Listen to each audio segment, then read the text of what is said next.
Dia, bem-vinda mais uma vez. Obrigada. A Comissão de Assuntos Econômicos do Senado adiou para hoje a votação do Marco das Garantias, arcabouço fiscal.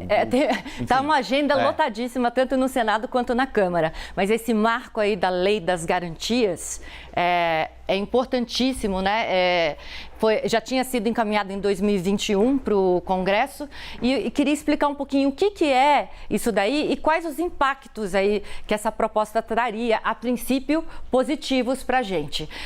O que é o marco da Lei das Garantias? É oferecer aos bancos, aos credores, garantias maiores para cederem empréstimos para a gente. E aí, como vão ter mais garantia, vão ter menos risco de inadimplência, tendo menos risco de inadimplência, teoricamente, também deveriam cobrar menos juros para a gente, porque vão ter mais certeza de que vão receber lá na frente, que nem o consignado, né, Colombo? Hoje o consignado tem juros aí de 1,90 ao mês, o menor do mercado, porque a garantia é que vai cair no dia do salário ali, não tem como ficar sem receber o banco, né?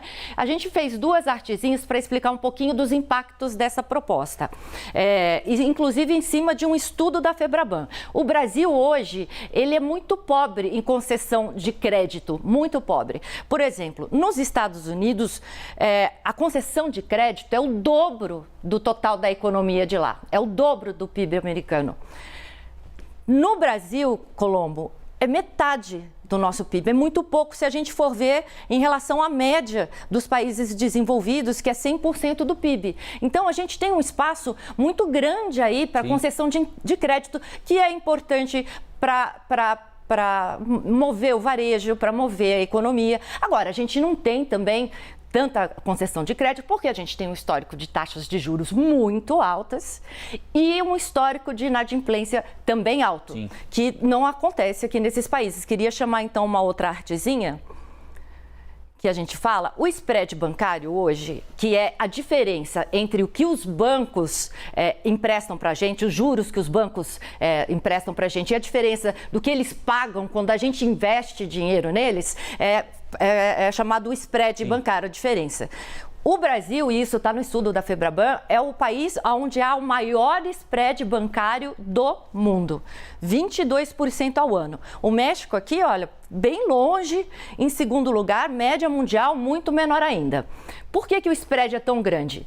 Uma última artezinha, vamos ver se ela aparece aqui. A Febraban, ela coloca assim, essa aqui seria o que enfim, os itens que compõem o spread bancário hoje dos bancos, né? Então, o que os bancos cobram quando eles emprestam dinheiro para a gente?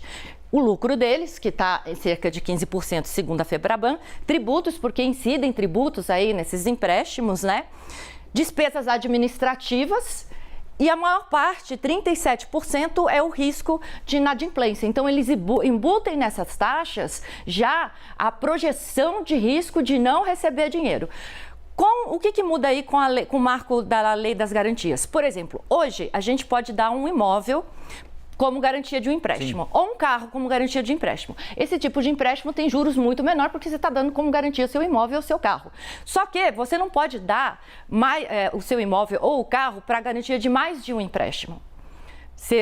Agora, com isso, você vai poder fatiar o valor do seu carro ou fatiar o valor da sua casa e buscar outros empréstimos, ou no mesmo banco, ou em outros bancos, dando como garantia esse valor. É claro que o total aí do valor que você vai pegar de empréstimo não pode passar o valor do bem, ou seja, o valor do carro ou o valor da casa. Então, isso deve estimular bastante a concessão de crédito. Você colocando mais crédito no mercado, você tem mais competição pelo consumidor. Isso só já ajuda a diminuir um pouco as taxas de juros. E a inadimplência menor, também mais um totozinho para baixo.